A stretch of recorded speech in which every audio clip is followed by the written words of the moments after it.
Many of you might already know, but Actors Equity, the labor union for Broadway actors, is currently at an impasse with the Broadway League. The League was founded in 1930 when Broadway theater operators came together to promote their shared interests and negotiate collective bargaining agreements with theatrical unions and guilds. Over the years, its mission has expanded to represent the needs of producers in New York, national touring shows, and presenters of touring productions across North America. The production contract, which is the contract many Broadway actors are working on Broadway, is the agreement that governs the terms and conditions for Broadway actors and Broadway companies. It has officially expired. This means the previous terms negotiated between Actors Equity and the Broadway League need to be revisited. The last contract governed Broadway producers for several years, but as we know, a lot can change in that time. And what should have been a straightforward renegotiation has turned into a year-long debate that now is at a standstill because the two sides can't agree on new terms. As a result, all Broadway actors are currently working under an expired contract, and a strike could be on the horizon if an agreement isn't reached soon. Now, you might be wondering, why does this matter? Why is it so difficult for people to agree? And what does this have to do with me? Well, this episode isn't just about Actors Equity or the possibility of a Broadway strike.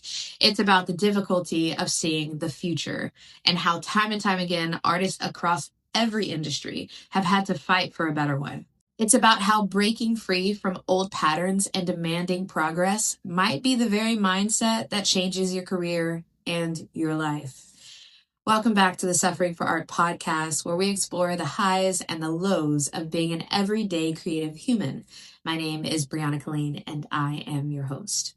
Now, I want to take you back to what actually sparked this episode.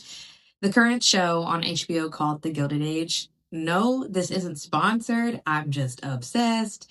It's set in the 1880s and features some real historical events, including, spoiler alert, the creation of the Metropolitan Opera House in New York City, better known as the Met. The creation of the Met wasn't easy. It was surrounded by a lot of drama because back then, old money and new money were everything in New York society. Whether you were born into wealth or earned it through hard work determined your social standing in high society. Naturally, that social hierarchy started to face resistance. Soon, there was a kind of social uprising. Many of the new money families were actually richer than the old money elites, and they wanted the same privileges and recognition. And one of the main symbols of social acceptance was owning a box at the Academy of Music. If you didn't have a box, you weren't fully accepted. You were an outsider. So, the new money families decided to create something new. They thought outside the box, literally, and founded the Metropolitan Opera Company in 1883. It wasn't easy. There was fierce pushback, tension, and even what some called the social war as the old money crowd resisted this disruption to their perfectly controlled world. But in the end, the future won. Newness always wins in the end. When I was watching that episode of The Gilded Age, I was struck by how much resistance there was to progress and how much that mirrors what we see today in the arts, in business, and even in ourselves. Most actors or even creatives in general aren't thinking about what the future might look like. You'd be surprised by how many actors don't know what their union consists of, don't understand the gravity of this current standstill in negotiations, or simply don't care to educate themselves about it. And honestly, I get it. There's a lot going on in the world right now, but here's the truth. Progress doesn't happen unless those on the sideline looking down finally look up and start moving towards the front lines. And what does that mean, the front lines? It can be as simple as being informed. It can be as bold as protesting and speaking publicly for what you believe and you deserve. It can even be as quiet as having a private conversation with friends and family to build awareness and support.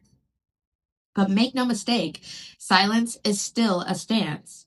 Whether it's silence born from ignorance or silence chosen despite knowing better, it's still a choice. And while I was watching The Gilded Age, I was struck by how deeply the old money families resisted change. They couldn't imagine a world where something new could coexist with what they already had. They clung to control, to tradition, to their comfort zones. And honestly, isn't that what happens every time an artist or any visionary tries to build something new? Every time someone dares to innovate, there's always resistance, sometimes from others and sometimes from within ourselves. Change threatens what's familiar. Progress exposes what's outdated. And the people or systems that have benefited from the old way will always fight to keep things the same. That's why I think what's happening right now with Actors Equity in the Broadway League is more than just a labor negotiation. It's a reflection of a larger truth. Whenever vision collides with tradition, tension follows. One side clings to how things were, while the other says, no, something has to change. And that tension, that's the creative struggle. That's the human struggle. We've seen it over and over again throughout history. The labor movements of the early 1900s, where factory workers went on strike for fair wages and safe working conditions, were met with outrage. People said they were unreasonable, that they were ruining the economy, but because of their resistance, millions today have basic rights like weekends, overtime, and safe workplaces. The civil rights movement faced the same backlash. Every step toward equality was met with fear, violence, and a desperate attempt to preserve an old order.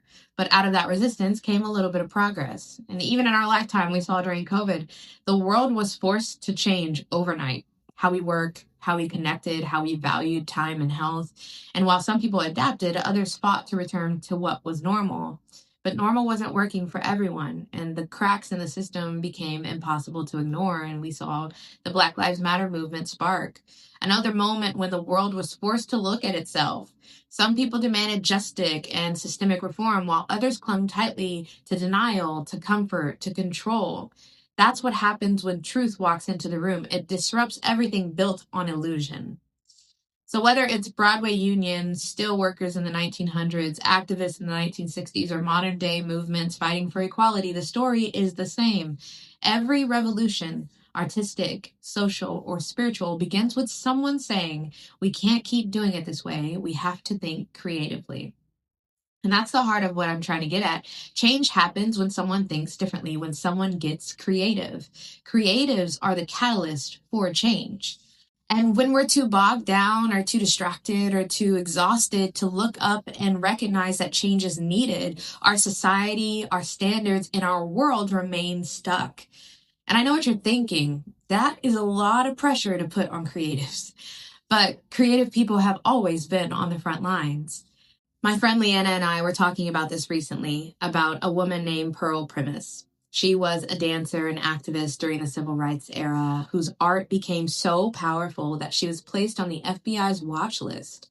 Imagine that, being considered dangerous simply for using movement as protest. Leanna said it perfectly. If bodies are political, then dance is inherently political.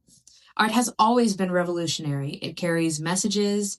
You can't go to a theater and leave without a story. You can't listen to music and not feel the meaning in the lyrics. You can't look at a sculpture and claim you're seeing nothing, because even that is saying something. I think we've lost the meaning behind art in some ways. We've lost the intentionality behind art. We chase virality and fame instead of messaging and impact. Take Stevie Wonder's album Intervisions, for example. Released in 1973, it's one of the most powerful demonstrations of how music can challenge systems and awaken consciousness. Across its 9 tracks, Stevie Wonder takes listeners on a journey through the realities of America, addressing drug abuse in Too High and inequality and systemic racism in Living for the City, and the tenderness of love in songs like All in Love is Fair and Golden Lady. And the final track, his Mr. Know-It-All, is widely believed to be a direct critique of then President Richard Nixon, calling out arrogance, deception, and political corruption. It's bold. It's musical activism. Living for the City was one of the first songs to deal explicitly with systemic racism, and it broke barriers by blending real street sounds you can hear in the background of traffic sounds and voices and sirens into studio music. It made listeners not just hear injustice, but feel it. I often listen to old school music and think to myself, they don't make them like they used to. And when you compare old school music to the music we have today, there's much left wanting. And that's not to say that art can't just be for fun or for the joy or for the simplicity of having something on in the background. But it is to say, when the pendulum swings all the way over to just being for fun and not touching any of the realness and suffering of the world, we've lost some of the plot. And that plot, in my opinion, is real change in the world and in our lives. Many artists today have such a low sense of self-worth or are simply too overworked trying to survive that they've stopped noticing what's directly impacting them. Many are oblivious to Spotify's recent terms and conditions that could directly affect their ownership and royalties. Or if you look at what's happening right now, like with the New York City Ballet, dancers and stage managers have been working without a contract since August, after negotiations with management stalled over pay and benefits that don't even meet the cost of living in New York City.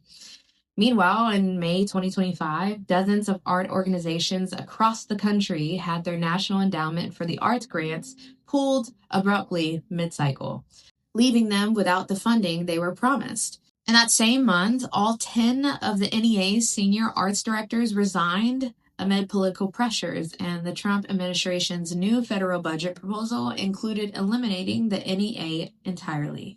On top of that, Executive Order 14151 has effectively banned DEI initiatives and federally funded arts programs, and some grant applications have been forced to certify that their projects won't promote gender ideology in order to remain eligible for funding. These aren't abstract stories, they're real, and they're happening right now. And while all of this unfolds, millions of artists keep creating, posting, and performing, often unaware of the policies that shape the future of their work. That's why I believe creatives can't afford to stay disengaged. Art has always been the front line of resistance. Whether it's a Broadway dancer boycotting a gala, a small theater losing its federal grant, or a musician realizing Spotify's fine print could cut their income, these moments remind us that silence is not neutrality. Because every time art speaks truth to power, someone tries to turn down the volume. And if artists stop paying attention, they will stop protecting the very thing that gives their work meaning. I could go on talking about this forever, but I want to circle back to where this entire podcast started for me, which is why is it so hard to see the vision of the future, even when I was watching the Gilded Age, and especially when I started deep diving into the Broadway strike that could happen. I've spent the last few minutes kind of dogging on artists, and I get it. It's hard when your life feels chaotic, when you're juggling side jobs or waiting for the next gig just to pay rent. Thinking about the future feels impossible. You're just trying to make it through the present. But if we're not working towards the future, our present will never be secure. I talk about this often on the podcast. Having an end goal gives you a direction, a reason to make a plan. It turns chaos into steps. If your dream is to be a full-time creative, then you can start working backwards from that goal and build a roadmap to get there. But here's what most people miss. Once you've made that plan, you have to realize that the world around you, politics, the economy, social change, all of it directly impacts your path. That goal of being a full-time creative isn't isolated from the systems you live in. It's shaped by them. And if you keep your head down, just grinding, hoping one day you'll make it, without noticing how the landscape is shifting around you, you'll just keep running in circles, chasing a moving target. Because the truth is, it's not enough just to work hard. You have to stay aware. You have to stay informed. You have to understand how the policies, negotiations, and cultural shifts happening right now will determine the opportunities or obstacles you'll face tomorrow. Seeing the vision of the future requires lifting your head even when it's heavy. It's the willingness to look beyond survival and start imagining what's possible, and then fighting for the conditions that make that vision real. And that's why these Broadway negotiations matter, because this is a prime example of artists looking up and imagining what's possible and standing up for what they're worth. The current systems that Broadway operates under and the way the industry at large treats artists is not okay. Actors and creatives are worth more.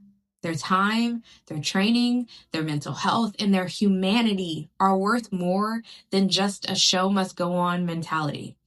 And while we could get into the nitty gritty of where the Broadway League is going to find the money to pay artists more or how these negotiations will actually play out, what matters right now is this. Artists are finally realizing that the current system is deeply flawed. They're saying, wait a minute, this isn't sustainable.